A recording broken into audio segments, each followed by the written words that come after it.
साजन नैनन में बसो,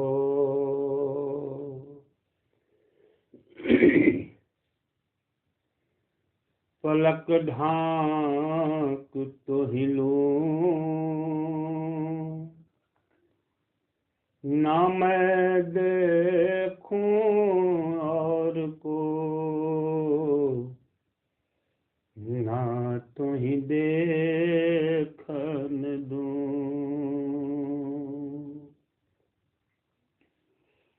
ना मैं देखूं और को, ना तो ही देखन दूं।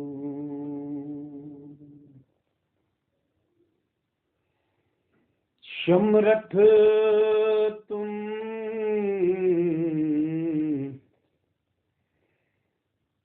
नजदीक हो, समरथ तुम नजदीक हो, बूझे ना मति मंद गवा, तुझसे सब कुछ होत है, तुझसे सब कुछ होत है जग का आधार।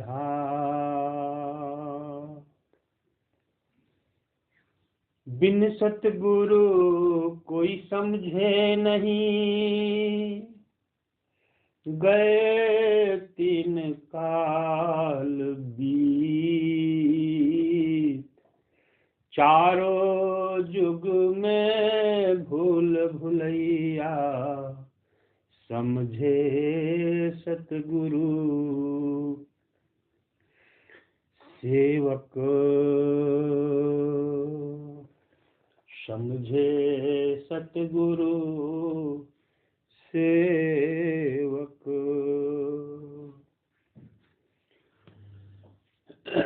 अध्यात्म जगत के एकमात्र अखंड पुरुष, जीवों पर अकारण करुणा बरसाने वाले हम सबों को पीर सदगुरु कबीर साहब, आपके पावन कमल चरणों में हम करबद्ध प्रार्थना करते हैं कि हे पुरुष, आप हैं तो हम हैं, और हम हैं तो आपकी महिमा संसार में जरूर प्रकट होगी, हो रही है, आगे भी होगी, क्योंकि आप जैसे समर्थ पुरुष नवाजने वाले नर रूप में रहें और संसार न समझे बुझे, ये हो नहीं सकता। अब मैं आपकी ही वाणी पर अपना अनुभव को जैसे मणियों को धागे में पिरोते हैं और एक साथ एक माला के रूप में दर्शाते हैं संसार को, ठीक वही काम मैं अभी करने जा रहा हूँ सदगुरु। इसमें आपकी ही कृपा हम पर अदृश उतरते रहे, तभी संभव हो सकेगा। आज मैं चेतना के बारे में एक गहरा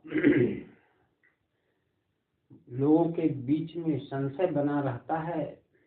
जब मैं चेतना बोलता हूँ, आत्मा बोलता हूँ, परमात्मा बोलता हूँ, सार शब्द बोलता हूँ, शब्द गुरु बोलता हूँ, परमात्मा बोलता हूँ, ईश्वर बोलता हूँ, साहेब बोलता हूँ, तो लोगों के मन मस्तिष्क में भिन्न भिन्न विचार आने लगते हैं।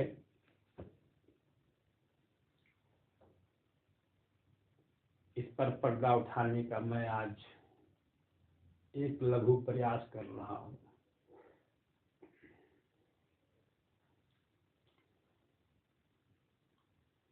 मेरे सदगुरु प्रभु के चरण पिपासुओं,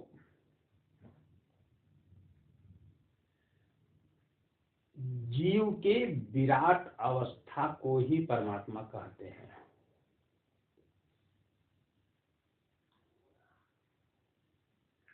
और वह परमात्मा चेतन है।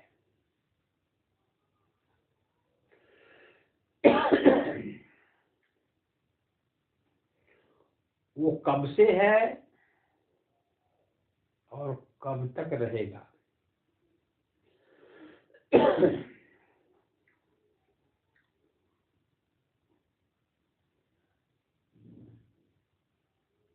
यह विषय ही नहीं है संसार के लोगों को जानने का। वो कैसा है, कहाँ रहता है, ये जिज्ञासुपन से जानने का विषय है। हालांकि मैंने तो कह दिया कि जीव का ही विराट रूप है परमात्मा।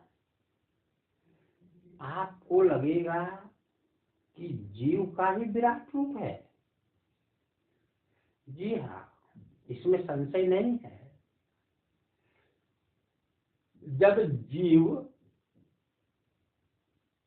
ये 3.5 हाथ के शरीर को पिता के अंश को ग्रहण करके, रजवीर्ज को, माता के अंश को, और इस शरीर को सजा लेता है, संवार लेता है, और सजा लेने के बाद इस शरीर को संचालन करने के लिए अपनी ही ज्योति को मन के रूप में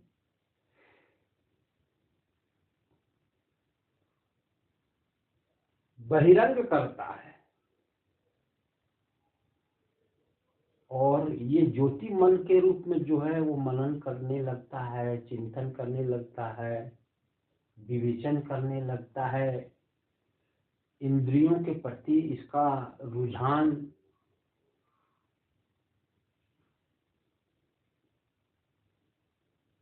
खूब खूब देखने को हमेशा मिलता है। तो हमें यहाँ पर ठहरना होगा कि जीव जब ये कार्य कर सकता है, समय के साथ संयोग करके, मिल करके, समय मतलब काल, काल मतलब 5 तत्व, 25 प्रकृति, 3 गुण, ये सब समय है। और समय के बाहर जो है वह भी समय ही है, लेकिन वही है सार शब्द। 85 पवन समय है, और 85 पवन के बाद जो है पवन, वो सार शब्द है।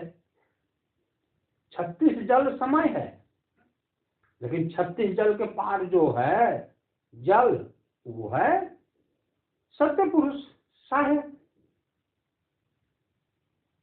तो मैं कह रहा था कि जीव का ही विराट रूप परमात्मा है, और जीव इतना बड़ा कार्य कर सकता है।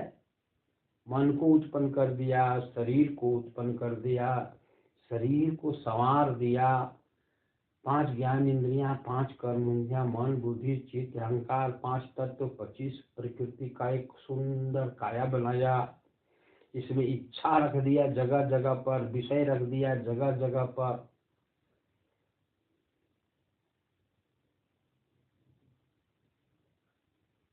तो आपको नहीं लग रहा है कि यही परमात्मा है?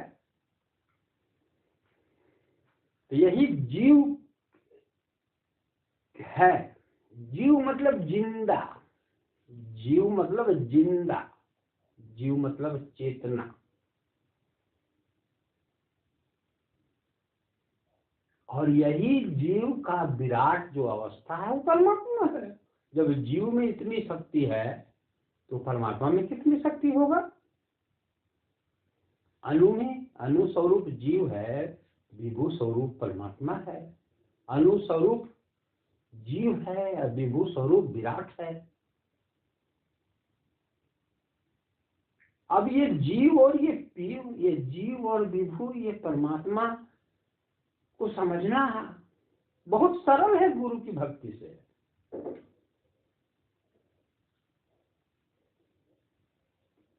जैसे बिजली को आप पकड़ो, बिजली, बिजली का पथ ही है कंडक्टर, तार, चाहे वो एल्युमिनियम का हो, चाहे कॉपर का हो, या सोने का हो, या चांदी को हो, लोहा का हो, या तांबा का हो, पीतल का हो, उस पर एक बिजली दौड़ती है। तो ये बिजली दौड़ने के लिए स्पेस की आवश्यकता है क्या? जगह घेरता है क्या तार के ऊपर? नहीं। तार में बाह्य दृष्टि से ये भी दिखाई नहीं देता कि इसमें बिजली है, बिजली चल रही है, लेकिन बिजली चलती है, आगे बढ़ती है। तभी तो मेरे घर तक पहुंचती है बिजली, आपके घर तक पहुंचती है पावर हाउस से, थर्मल पावर में उत्पन्न होती है, वहां से पावर हाउस में संग्रह होती है, पावर हाउस से तार के द्वारा घर घर में पहुंचती है ट्रांसफार्मर के माध्यम से। तो भौतिक वस्तु संसार में जैसे स्थान घेरता है, उस तरह से ये चेतना जो जीव है, जीव और जीव का जो विराट रूप परमात्मा है, वो भौतिक स्थान को घेरता नहीं है। जैसे ये ब्रह्मांड में, ये अनंत आकाश में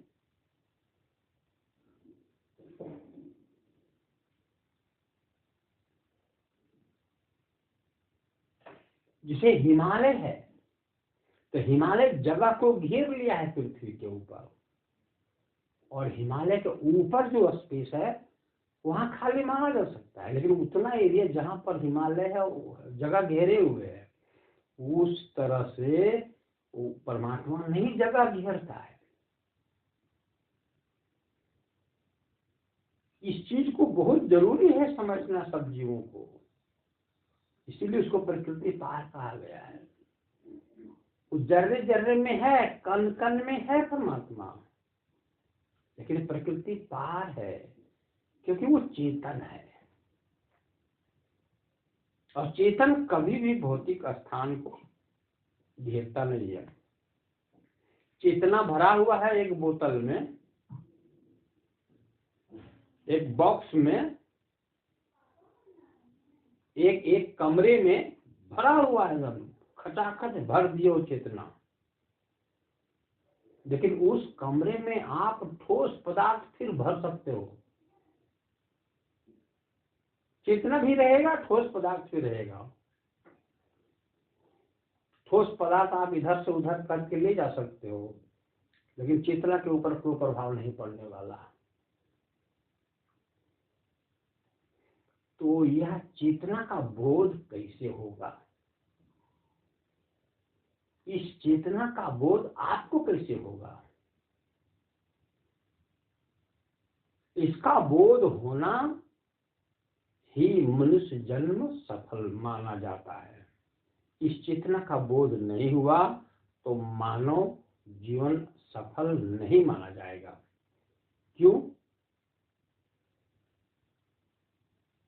कि सृष्टि में जितने भी जीव हैं, चाहे जल में निवास करने वाले, पृथ्वी पर निवास करने वाले, या आकाश में विचरण करने वाले, या स्थावर प्राणी पेड़ पौधा, ये सभी जीवधारियों में से, शरीरधारियों में से मानव ही एक ऐसा प्राणी है जो उस चेतना को पकड़ भी सकता है, अनुभव भी कर सकता है और दर्शन भी कर सकता है, और उसमें अपना घर बना करके निवास कर सकता है।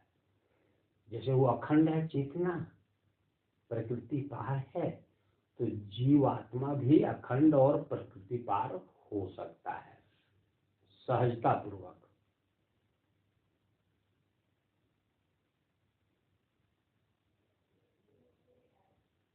और क्या कहा, वो आधार क्या है कि जो ये शरीर है हमारा, आपका मनुष्य का शरीर जो है, इस शरीर में चेतना है जिसको जीव कहते हैं, और यही जीव अपने पीयू को चिन्हता है, पहचानता है, देखता है, और उसमें समा भी जाता है, और समा जाने के बाद ये जीव को पता भी चल जाता है कि हम आदि पुरुष में प्रवेश कर गए हैं, क्योंकि दोनों एक ही सत्ता है। अणु और विभु का खेल है इसमें, जड़ चेतन का नहीं, चेतन चेतन का संयोग है। चेतन चेतन का संयोग है, जड़ चेतन का नहीं।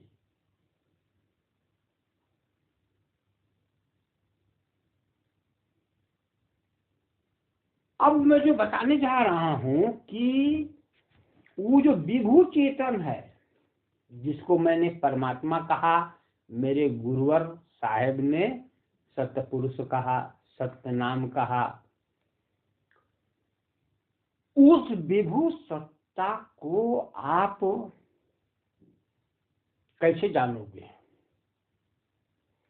तो मेरे बंधुओं, वो विभू सत्ता तो है ही है हर जगह, लेकिन वो हर जगह रह करके भी आपको कहीं पता नहीं चल रहा है। आप जीव हो, आप शरीर में हो, उसी का अंश है। ईश्वर अंश जीव अविनाशी, सर्वरहित सब उर्पुरवासी, रामचरितमानस का यह चौपाई है। तो यहाँ पर बात आ रही है कि वो सर्वव्यापी है, प्रकृति पार है, सर्वव्यापी है, लेकिन हमको अनुभव नहीं होता।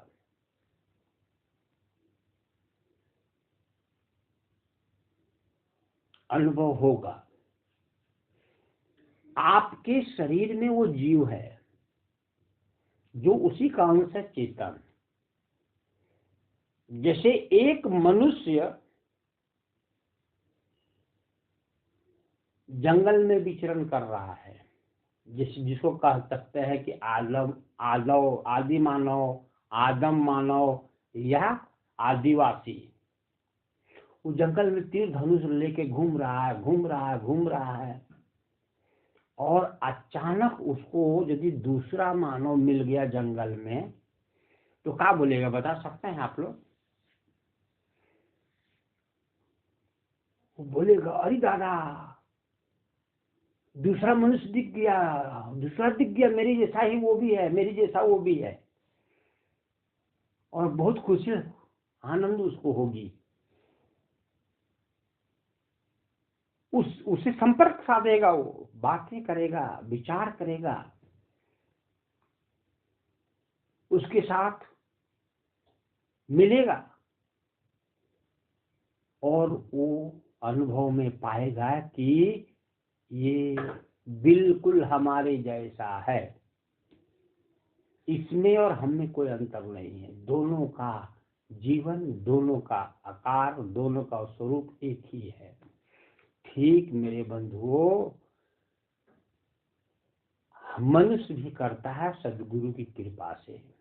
परमात्मा तो सर्वत्र है, प्रकृति पार, लेकिन जो जीव है इस शरीर के अंदर, ये जीव अपनी चेतन धारा के आगे करके अपनी शक्ति को, चेतन धारा को हम शक्ति भी कहते हैं, अपनी शक्ति को आगे करके, आज मैं उसको ब्रैकेट में बता देता हूं लिखने के लिए कि वो मन है। जीव का जो चेतन शक्ति है, जिसको मैं चेतन धारा बोल रहा हूँ, वो मन है। इसको आगे करके, यह मन को आगे करके आप अनुभव में पाओगे कि ये मन ही बता देगा कि पीयू को मैंने जान लिया है, पीयू को मैंने दर्शन कर लिया। पीयू को दर्शन करते करते मैं उसमें प्रवेश कर गया, अब मैं पीयू ही हो गया।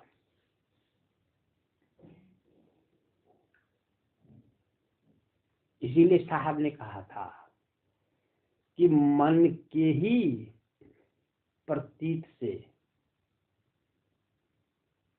मन के ही प्रतीत से जीव को पीयू मिलते हैं। साहब की ये वाणी है।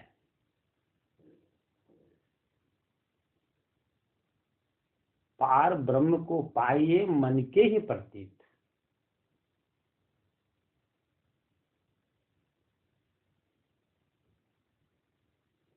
और ये जीव और जीव की शक्ति जो मन है, इसको छोड़ करके कोई उस परमात्मा को नहीं जान सकता। सर्वत्र है वो परमात्मा, तब भी नहीं जान सकता, क्योंकि जीव ही पहचान सकता है, परख सकता है, निरख सकता है, पकड़ सकता है, देख सकता है। जीव के अलावा किसी में सामर्थ्य नहीं सृष्टि में कि उस परमात्मा को छू ले।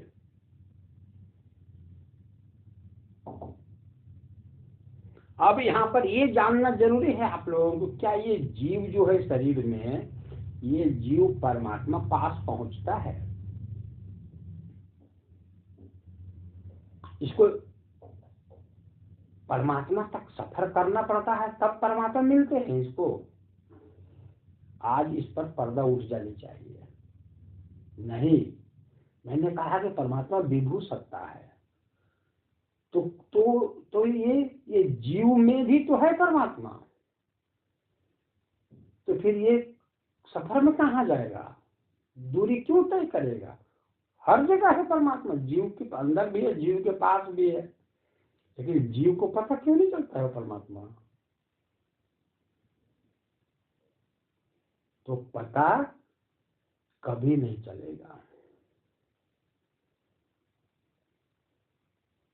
मुक्ति का मतलब है चेतना का अंतिम विकास। हमको लगता है आप लोग पकड़ लिए होंगे मेरी बात। चेतना का अंतिम विकास का नाम मुक्ति है। अरे अब चेतना अंतिम विकास क्या करेगी भाई? क्या फूलेगी क्या? अपना विस्तार करेगी ये चेतना क्या? जी हाँ, यही सत्य है। ये चेतना अपने अस्तित्व को इतना विस्तार करेगी, इतना विस्तार करेगी कि जितना विस्तार परमात्मा पहले से है व्यापक रूप में, जब परमात्मा जितना विस्तार है उतना विस्तार ये जीव भी अपना अस्तित्व को किया, तब दोनों का विस्तार एक में रम जाएगा। जीव का विस्तार रूप अस्तित्व और पहले से जो परमात्मा रूप अस्तित्व विस्तार है, दोनों खप जाएंगे एक दूसरे में। तो आपको समझ में आएगा कि अरे क्या परमात्मा आकर के जीव को अपने में मिलाया, कि जीव जाके परमात्मा मिला। समुद्र आकर के खुद बूंद को अपने में समा लिया और बूंद को समुद्र बना दिया, कि बूंद ही समुद्र में गया और समुद्र बन गया जाकर के। इसका निर्णय आप नहीं ले पाओगे। सृष्टि में कोई मनुष्य नहीं है कि इसका निर्णय ले सके। आज तो आपको समझ में आया होगा, अरे ये तो विचित्र बात बोल रहे हैं। हाँ मेरे भाई, संसार वासियों के लिए विचित्र बात मैंने कहा।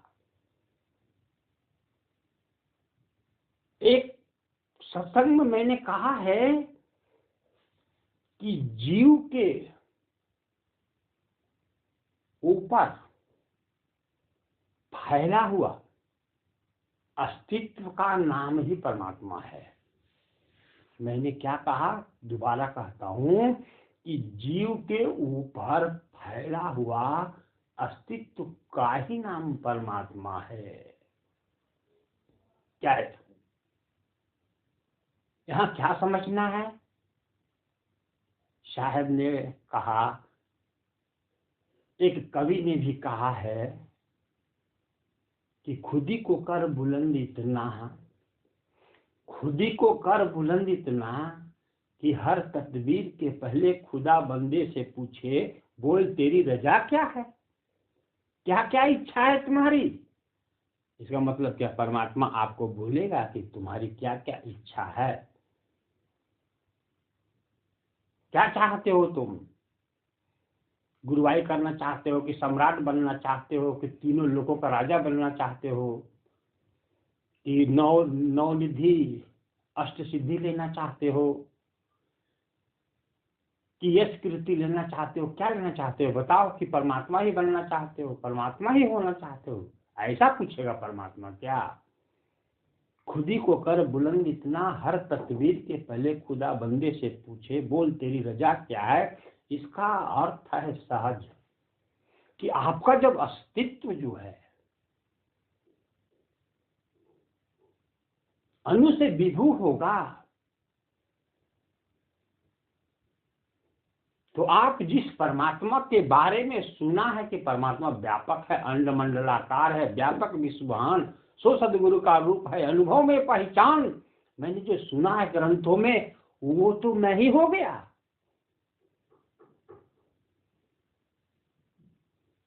मेरा ही अस्तित्व विस्तार रूप धारण कर लिया। यही तो चेतना का खेल है मेरे बंधुओं। इसलिए इस चेतना का आरंभ कहाँ से है और अंत कहाँ पर है, किसी का ज्ञान नहीं है। सदाफल जी महाराज बेचारे बहुत बढ़िया ढंग से लिखा, आदि अंत अरु मध्य में, आदि अंत अरु मध्य में जाको शाश्वत सेव, यमृत अंतर्यामी हो, नमो नमो मम देव। लेकिन किताब बन के रह गया इनके वाणी संसार में, सिर पर ढोने लगा लोग, संसार को लाभ नहीं हुआ इन वाणियों से। तो आपका अस्तित्व जब अंड मंडलाकार सत्ता के साथ जाकर के संयोग करेगी, विस्तार होने के बाद, तब वो परमात्मा कहेगा नहीं कि खुदी को कर बुलंद इतना, तुम अपना विस्तार करो, अनु से विभू हो जाओ, तो परमात्मा तुमको चुम्मा लेगा, तुम्हारी महिमा गाएगा, बड़ाई करेगा, शाबाशी करेगा और कहेगा क्या चाहिए। नहीं नहीं नहीं, कुछ चाहिए नहीं, दाता तुम ही हो जाओगे मेरे भाई, परमात्मा जैसा तुम ही हो जाओगे, एक ही सत्ता रह जाओगे, दो नहीं। जिसको खोजने चले थे वही हो जाओगे। लाली देखन मैं गई, मैं भी हो गई लाल, ये जो अर्थ है, लाली मेरे लाल की जिद देखो तित लाल, और लाली देखन मैं गई, मैं भी हो गई लाल का मतलब क्या है। लोग समझा कि लालिमा पहले से है, लालिमा पहले से है, और हम उस लालिमा को देखने गए तो हम भी लाल हो गए। अरे भैया, वो लालिमा तो पहले से है सही में, लेकिन तुम्हारा जब विकास हो गया ना, तो लालिमा और तुम्हारा लालिमा दोनों एक ही रह गया, दो नहीं रह गया। वो जैसा है वैसा तुम भी था, लेकिन एक ही हो गया। दो सूर्य, एक पूरब से उगे, एक पश्चिम से उगे, और दोनों आपस में मिले तो कैसा लगेगा मेरे भाई। दोनों की ध्वनि, दोनों का प्रकाश, दोनों का ध्वनि और दोनों का प्रकाश क्या होगा, एक दूसरे में रम जाएगा, एक ही कुछ रह जाएगा, दो कहाँ दिखेगा वहां। एक कमरे में 100 वाट का बल्ब एक दीवार में जला दो, दीवार में, और दूसरे दीवार में 100 वाट का बल्ब जला दो, और दोनों दीवार को छोड़ दो, बीच का प्रकाश को देखो तो लगेगा कि दो ठो प्रकाश है, एक ही ठो प्रकाश लगेगा ना। इसका अर्थ ये है कि खुदी को कर बुलंद इतना कि हर तदबीर के पहले खुदा बंदे से पूछे, बोल तेरी रजा क्या है। सदाफल देव जी महाराज ने जब सब प्रकाश में एक भजन लिखा कि आसमानी तार आया और उमगी प्रेम छाया, उसमें बहुत से पद हैं, उसमें से भाव ये हैं कि सदाफल देव जी महाराज कहते कि मैं ध्यान में लवलीन था, तल्लीन था, तो मेरी ध्यान से प्रसन्न होकर के जब मेरा मन और चित्त पूरा रम गया परमात्मा में, तो परमात्मा मेरी ध्यान को देखकर प्रसन्न हो गया, साहेब सतपुरुष, और कहा कि हे सदाफल तुम मुझे भा गए हो, तुम मुझे बहुत पसंद आ गए हो, तुम अब सदगुरु कहलाने के लायक हो गए, तुम्हें सदगुरु पद देता हूँ, तुम संसार की अज्ञानता को मिटाओ, संसार के क्लेश को मिटाओ, जीवों को जगाओ, सबको अमृत में नहलाओ। ये सदाफल देव महाराज के वचनों का भाव है शब्द प्रकाश में। लेकिन उस भाव व्यक्त करेंगे तो करेंगे कैसे, दूसरा विकल्प कहाँ है। लेकिन वो यही बताना चाह रहे हैं कि मेरे भाई, जब मेरी सूरत, मेरा जीव जब विकसित हुआ, अंड मंडलाकार हुआ, मेरा अस्तित्व ही अंड मंडलाकार हुआ, व्यापक हुआ विकास करके, तो जो कहा गया है कि तुम सदाफल सदगुरु अब कहलाने लायक हो गए हो, संसार के दुख मिटाने लायक हो गए हो, तुम बहुत अच्छे लगते हो मेरे को, तुम जीवों के दुख को हरो, अब सत्संग दो और संसार में प्रचार प्रसार करो। अरे मेरे भाई, ये भाव व्यक्त किया गया है। सदगुरु कह रहे हैं कि जिस परमात्मा की तलाश थी वही मेरा अस्तित्व हो गया। सब मेरे अस्तित्व में भाव प्रकट होने लगे कि कोई सदगुरु नहीं है संसार में। जब जीव उस अवस्था में आ जाता है तो पहले से जो परमात्मा विकास किया हुआ अस्तित्व है, वही अस्तित्व जाके उसी में जाके रम गया, खप गया। तो ये अपने आप ये पद प्रकट हो जाता है, ये भाव प्रकट हो जाता है। हमको लगता है कि थोड़ी गहरी बात है, पूरी वैज्ञानिक बात है।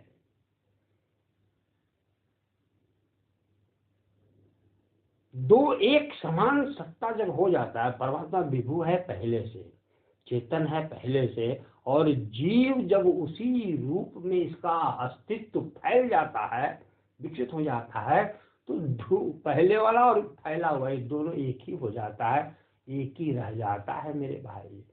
क्योंकि ये जीव की उत्पत्ति भी वहीं से थी, अब ये अपने को विकास करके फिर वही पहुंचा है।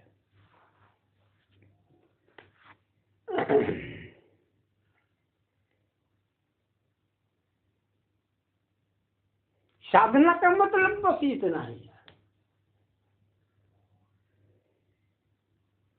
साधना का मतलब इतना ही है। अर्थ जितने ग्रंथ में है सब वो अनर्थ हो जाएंगे यदि खोल दिया जाए सारी वाणियों को। तो आपने सुना होगा कि हेरत हेरत हे सखी कबीरा गया हैराय। उदाहरण दिया गया है कि बूंद समाना समुद्र में किस विधि हेरा जाए। आपने बहुत बार अर्थ मेरे मुख से सुना होगा, बहुत इसका भाव ग्रंथों में पढ़ा होगा, लेकिन सब सही है।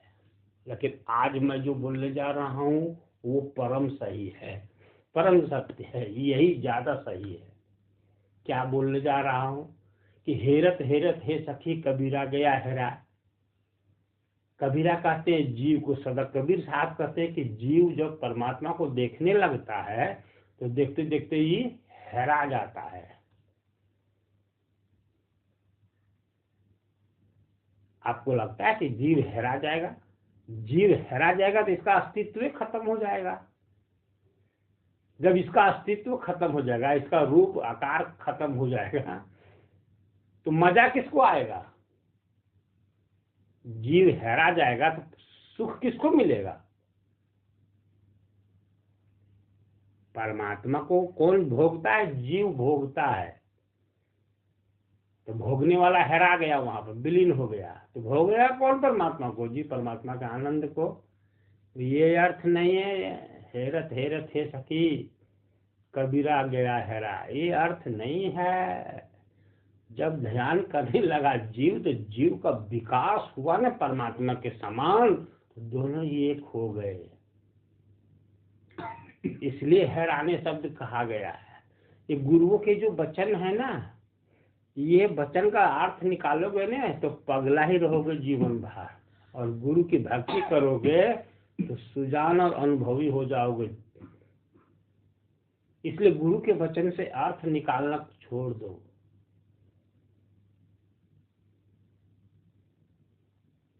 बूंद समाना समुद्र में किस विधि हैरा जाए, उदाहरण दिए हैं।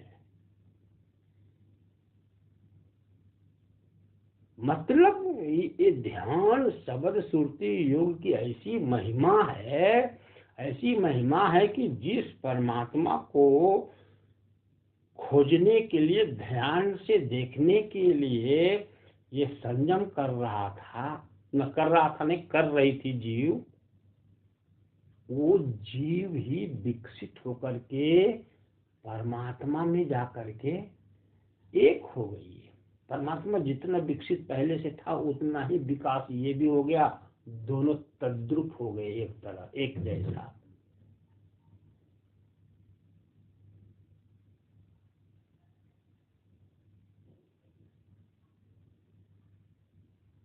आप लोग देखे होंगे कि छोटा सा फोकना रहता है, गुब्बारा, बैलून, उसका आकार कितना छोटा होता है, लेकिन उसमें हम हवा जब भरते हैं तो आकार बहुत बड़ा हो जाता है।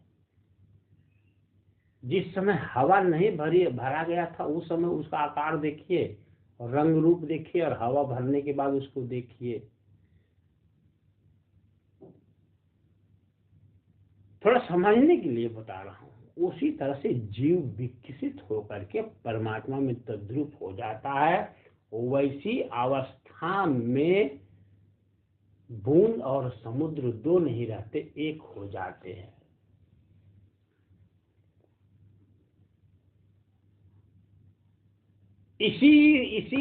इसी सत्ता को, अवस्था को, ऐसे ही तद्रुपता को, ऐसी दृश्य को क्या कहा जाता है? सतलोक। वैज्ञानिक को पता चला कि आकाश में, एक गैलेक्सी में चांद है, एक ग्रह। तो मनुष्य वहां पहुंच गया, एक बार नहीं कई बार पहुंच गया। तो सतलोक नहीं मनुष्य पहुंच सकता है? पहुंच सकता है मेरे भाई। ब्रह्मलोक नहीं पहुंच सकता है? पहुंच सकता है मेरे भाई। गोलोक, बैंकुट, सब जगह पहुंच जाएगा ये मनुष्य, लेकिन होगा तब तो पहुंचेगा। तो कबीर साहब सतलोक किसको कहे हैं? चेतना का अंतिम विकास के अस्तित्व को सदगुरु कबीर ने सतलोक कहा है। आपकी चेतना अनंत हो जाएगी तो उस अनंत अस्तित्व को सदगुरु ने सतलोक कहा है। अब ढूंढो पूरा सतलोक, ब्रह्मांड में, अनंत सागर में, अनंत गगन में, है ही नहीं सतलोक। आपका चेतना विकसित कर गया, सतलोक आपको मिल गया। चेतना के अंदर जितना भरा हुआ खजाना है वैज्ञानिक, जो सौंदर्य के साथ, उसको सतपुरुष कहते हैं।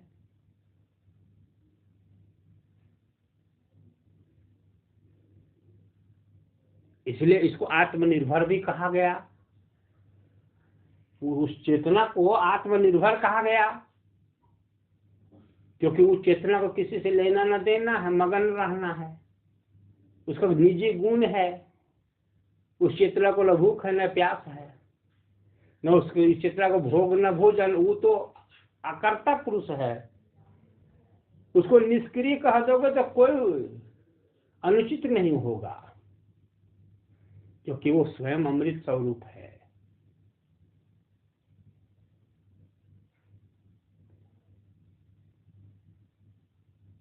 तो मेरे सदगुरु के चरणों में प्रेम करने वाले मेरे साथियों, यह जो विषय है, जो साहिब की वाणी है इस सृष्टि में,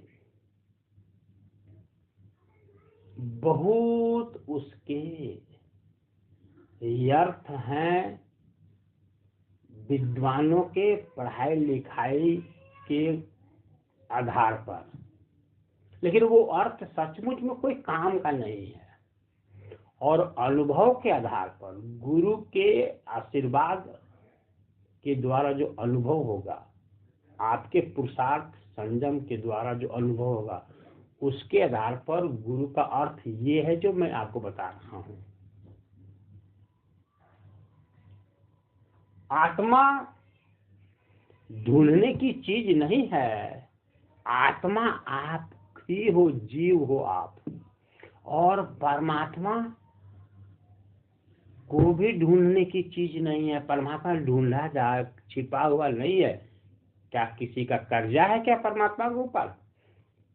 क्या किसी से कर्जा लिया कि ब्याज पर ब्याज हो गया है, बहुत चुकाना पड़ेगा, वो पकड़ा जाएगा, इसलिए वो छिपा रहता है? नहीं ना, वो प्रकट है हर जगह पर।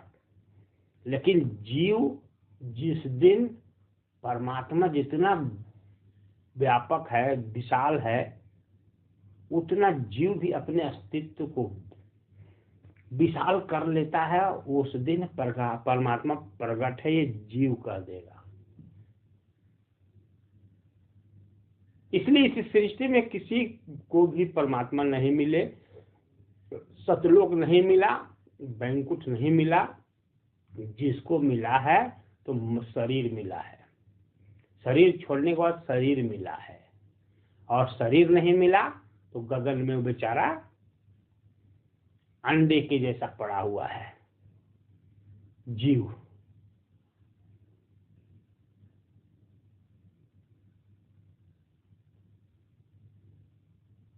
इसलिए मैं पुनः कहता हूं और आगे भी कहता रहूंगा कि सदगुरु कबीर साहब के सारे वचनों का गवाह यदि कोई बनेगा, आप बनोगे, साक्षी बनोगे, तो उस दिन बनोगे जिस दिन आपकी सूरत या आपका जीव या आपकी आत्मा विकसित होकर के परमात्मा जैसा हो जाएगी। उस दिन कबीर साहब के सारे वचन आपके लिए संसार को प्रमाण देंगे। आपके लिए आप प्रमाण बनोगे संसार के लिए कि साहब कबीर के वचन को मैं जानता हूं।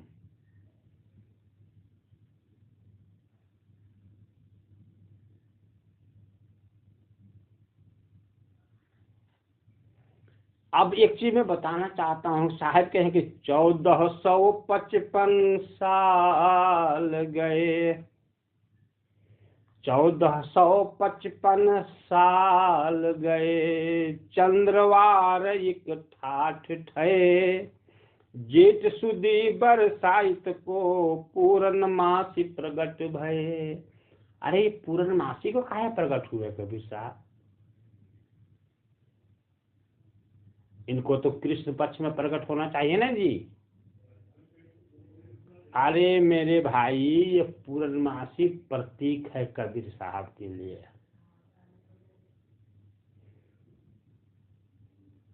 पूर्णमासी में चांद अपनी सभी कलाओं से प्रकट रहता है। 16 कलाओं से प्रकट चांद रहता है। चांद का सुई की नोक भर क्षेत्र जो है वो अंधेरा में नहीं रहता, पूरा चांद जगमगाता ही रहता है मधुर ध्वनि से। जितना खिलना चाहिए चांद को, जितना प्रकाशित होना चाहिए चांद को, पूरा प्रकाशित हो जाता है और उसका प्रकाश पूरे भूमंडल पर पड़ते रहता है रात्रि में, रात्रि भर। तो कबीर साहब तो कह रहे हैं कि हम इसीलिए उस दिन धरती पर आते हैं कि तुम उसी तरह से खिल जाओ तुम भी। जैसे चांद अपनी चांदनी को बिखेर रही है पूरे भूमंडल पर, उस तरह से तुम भी पूनम की चांदनी बन जाओ ना जी। सूरत अनुसत्ता है विभू बन जाओ, ये है उनका प्रतीक कहने का मतलब है। इसलिए वो पूर्णमासी में बार बार पृथ्वी में आने का प्रयास किया है और कमल को ही चुनते हैं, दूसरे को नहीं चुनते, कमल पर ही आना पसंद करते हैं। साहब के बारे में आप लोग सुना होगा, चहुदिशि चमके दामिनी श्वेत भंवर गुंजाय। क्या कबीर साहब जो कमल के फूल पर लहरतारा में उतरे थे और अपना शरीर को बालक बना करके हंसने लगे, पैर फेंक फेंक करके खेलने लगे सो करके, तो उस समय का सफेद सफेद भौरा उनके ऊपर मंडराने लगा, मधुमक्खियां मंडराने लगी, गीत गाने लगी, नाचने लगी वाद्य यंत्र के साथ। ऐसा अर्थ लगा दिया लोग, ये बात कह रहे हैं कि साहब नहीं मेरे भाई, पूर्णिमा की रात्रि को जब आप चले जाओ सुनसान स्थान में, जिसको बोला जाता है माने कि एकदम शांत रात्रि, शांत हो, चांदनी अपने पूरे प्रकाश को बिखेर रही हो आकाश में और उसका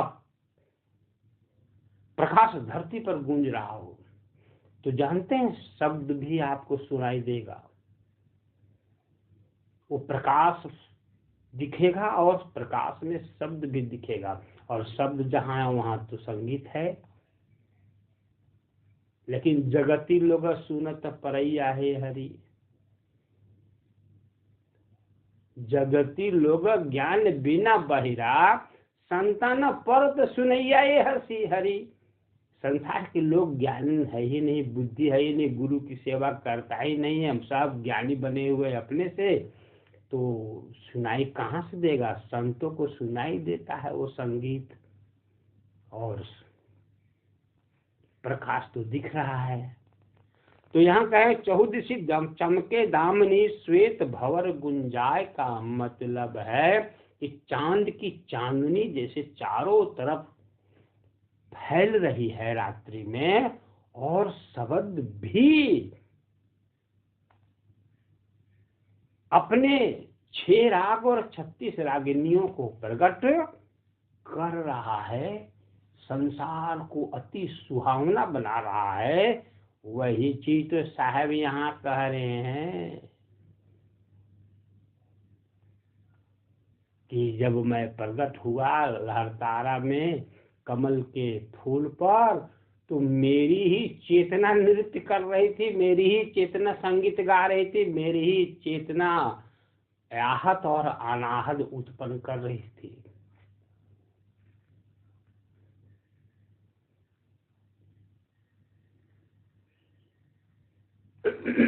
मधुर संगीत गा रही थी।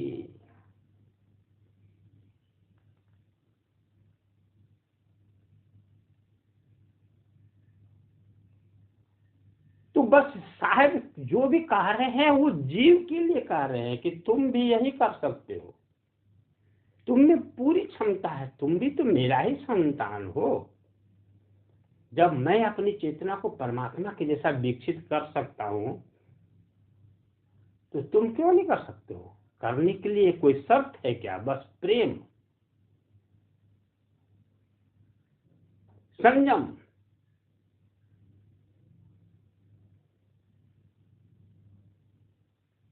और एक शब्द में वह विधा है शब्द सुरती का योग। अरे कहीं कोई शब्द उससे जाके सुरती नहीं मिलती है मेरे बंधुओं। फिर कहता हूँ, सूरत ही शब्द के जैसा अंडमंडलाकार हो जाती है। तब सूरत को लगता है कि यही शब्द के बारे में सदगुरु ने कहा है। सूरत ही शब्द के आकार को ग्रहण कर लेती है, अस्तित्व को धारण कर लेती है, वैसा विकसित हो जाती है। इसीलिए कहा कि खुद ही को कर बुलंद इतना, मतलब खुद अपना विकास करो तो परमात्मा कहेगा कि आओ मैं तुम्हें सीने से लगाता हूँ। मतलब परमात्मा तुम्हें हो जाओगे, तुमको कौन लगाने वाला है फिर सीने से। तो बंधुओं, हमको लगता है कि आप लोग समझ गए होंगे और ये गहरी बात है। थोड़ा बार बार इसको अध्ययन करेंगे, अब एकांत में बैठ करके शब्द सुरती का योग करेंगे, मनन करेंगे, चिंतन करेंगे, तो ये सब वाणी आपके ऊपर उतर जाएगी, आपको अनुभव होने लगेगा।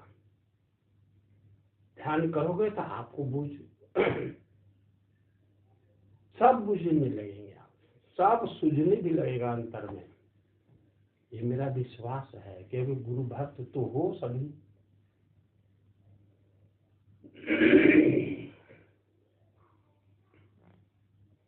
अब मैं अपनी वाणी को यहाँ विश्राम दे रहा हूँ और सबको सदगुरु प्रभु की ओर से आज्ञा कहिए, आदेश कहिए, सलाह कहिए।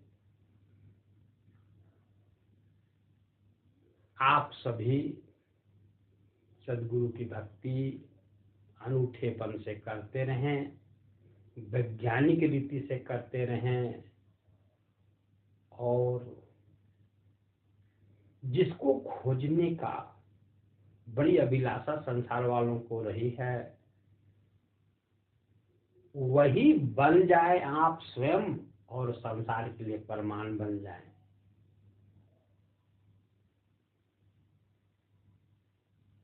कोई बूंद जब समुद्र में समा जाता है तो वो समुद्र ही हो जाता है। लेकिन यहाँ पर तो बूंद जीव परमात्मा में थोड़ी समाना है, जीव ही अपना विकास करके परमात्मा का अस्तित्व हो जाना है।